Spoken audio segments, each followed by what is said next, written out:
என்ன பண்ணாரு, தாத்தா கிட்ட போயிட்டு இந்த மாரி நான் காவேரி போய் கூட்டிட்டு வரேன் தாத்தான்னு சொல்றாரு. "காவேரி வருவான்னு நினைக்கிறியாப்பான்னோனே?" "இல்ல தாத்தா, காவேரி நான் கூப்பிட்டோனே வந்துருவா" அப்படின்னு சொல்லிட்டு போறாரு.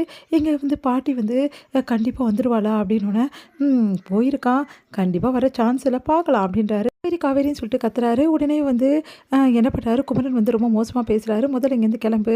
அவ்வளோதான் உனக்கு காவேரிலாம் வரமாட்டா. கிளம்ப போறியா இப்ப இல்லையா?" அப்படின்னு சொல்லிட்டு கோவமா பேசுறாரு. உடனே வந்து உங்ககிட்ட பேச வரல. நான் காவேரி கிட்ட பேச வந்தேன்னு சொல்லிட்டு காவேரி காவேரின்னு கூப்பிட்டுட்டே இருக்காரு விஜய். அதான் வந்து காவேரி கிட்ட சொல்றாங்க, "வெளிய வந்த, அதுக்கப்புறம் உன் அம்மாவ நீ பார்க்கவே முடியாது இந்த உலகத்துல" அப்படி சொல்லிட்டு போறாங்க. அத கேட்டுட்டு காவேரி என்ன பண்றதுன்னு தெரியாம தவிக்கிறாங்க. "காவேரி வரப்போறியா இப்ப இல்லையா காவேரின்னோனே?" "என் பொண்ணு வரமாட்டா. அதான் உனக்கு நடிச்சு குடுத்துட்டால்ல. அதுக்கப்புறம் உனக்கும் என் பொண்ணுக்கும் எந்த சம்மந்தமும் இல்ல. இதுக்கப்புறம் என் பொண்ண தேடி வந்த நல்லா இருக்காது. மரியாதை இங்கேருந்து கிளம்பிடு" அப்படின்றாங்க சாரதா.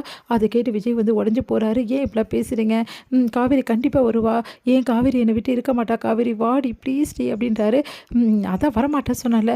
இங்க பாருங்க அவ கூட சேர்ந்து வாழ தான் அப்படி சொல்ல வராரு. "நீ எதுவுமே பேச வேணாம். உன்கிட்ட பேசுறதுக்கு எங்களுக்கு நாங்க தயாராவே இல்ல.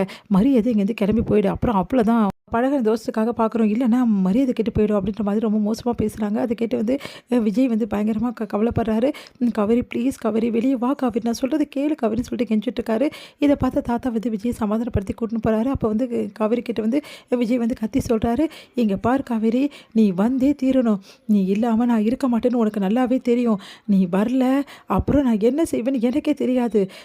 நான் வந்து உன்னை கூப்பிட்டு கூப்பிட்டு பார்த்துட்டேன். நீ வரல. இதுக்கப்புறமும் நீ வராம இருந்தா அவ்வளோதான். உனக்கு தெரியும்லடி நான் இருக்க மாட்டேன் நீ இல்லாமன்னு சொல்லிட்டு, நீ வரலன்னா அவ்வளோதான் காவேரி" அப்படி சொல்லிட்டு அப்படியே புலம்பிட்டே போறாரு விஜய். இத பார்த்துட்டு காவேரியால தாங்க முடியாம கதறி கதறி அழறாங்க. அவங்களால தாங்கிக்கவே முடியல. "அக்கா அழாதக்கா" அப்படி சொல்லிட்டு நர்மதா சொல்றாங்க. நர்மதா கட்டி பிடிச்சுட்டு "பாவம்க்கா நீ என்னால தானே இவ்வளோ கஷ்டப்படுற. மன்னிச்சிடுக்கா. சாரிக்கா. என்னால தான்க்கா இவ்வளோ கஷ்டப்படுறேன்." "அதெல்லாம் இல்ல நர்மதா. எனக்கு ரொம்ப கஷ்டமா இருக்குக்கா. என்னால மாமாவும் நீயும் பிரிஞ்சுட்டீங்களேக்கா" அப்படின்னு சொல்லிட்டு அழறாங்க. கட்டி பிடிச்சிட்டு காவேரியும் அழுதுட்டு இருக்காங்க. இங்க வந்து செமையா டென்ஷனா எனக்கு சாரதா வந்துட்டான். அப்படியே பொண்டாட்டி மேல உயிரே வச்சிருக்க மாதிரி வந்து நடிச்சுக்கின்னு, அவன பார்த்தாவே எரிச்சலா வருது. நம்ம இருக்க வரைக்கும் இவன் இங்க தான் வருவான். வந்து வந்து தொல்லை கொடுத்து மறுபடியும் எப்படியாவது என் பொண்ண நடிக்க கூட்டிட்டு போயிடுவான். அதனால நான் விடவே மாட்டேன். இதுக்கப்புறம் இவன் மூஞ்சிலேயே முழிக்கக்கூடாது. முதல்ல இங்கேருந்து காலி பண்ணணும். இங்க பாருங்க தம்பி, என்ன செய்வீங்களோ ஏன் செய்வீங்கன்னு தெரியாது. உடனே நம்ம காலி பண்ணோம். வீட பாருங்க. சரிங்க அத்தை அப்படி சொல்லிட்டு சொல்றாரு குமரன். அடுத்து வந்து இங்க வந்து விஜய் வந்து, "ஏன் தாத்தா காவேரி வரல?" அப்படி சொல்லிட்டு அழுதுட்டே கேட்குறாரு. "எப்படிப்பா வருவா? நான் சொன்னது உனக்கு விளங்குச்சா இல்லையான்னு தெரியல. நேற்று நைட்டெல்லாம் உங்ககிட்ட நான் சொன்னேன்ல.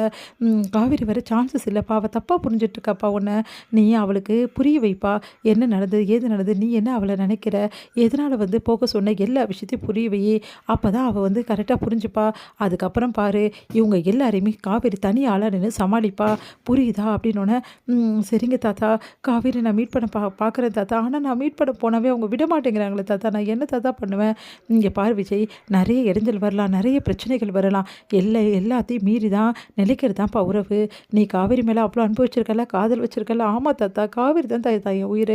அப்புறம் என்ன, நீ கவலைப்படாத. அந்த காதலே உங்கள் 2 பேரையும் சேர்த்து வைக்கும். நீ கவலைப்படாமல் இரு விஜய். இந்த மாதிரி வந்து கலங்கி நிற்காதடா.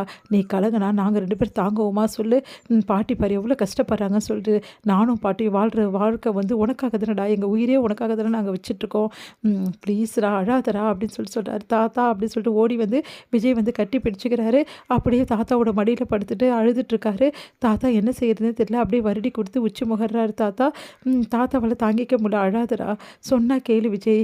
காவேரி வந்துருவாளா? காவேரி இல்லாமல் நீ இருக்க மாட்டேன்னு, நீ இல்லாமல் காவேரி இருக்க மாட்டாடா. ஆனால் இதுக்கெல்லாம் வந்து காலம் தாண்டா பதில் சொல்லணும். கண்டிப்பாக காலம் வந்து எல்லா புண்களையும் ஆத்துண்டா" அப்படின்னு சொல்கிறாரு தாத்தா.